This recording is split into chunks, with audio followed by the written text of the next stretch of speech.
Are you looking to set Google Photos as your default photo storage app on your iPhone? While you can't replace the default Photos app entirely, you can easily use Google Photos for backing up and managing your images.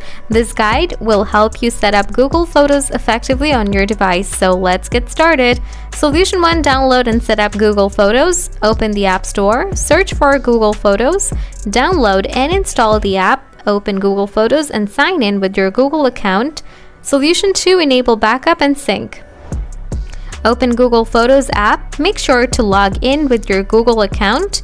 After that, tap on your profile picture in the top right corner. Select Google Photos settings, tap on backup, toggle the backup option to on. Solution 3. Change default photo storage settings. Open Google Photos, go to settings by tapping on your profile picture. Select free up space. This will help you delete photos already backed up to Google Photos from your iPhone's local storage.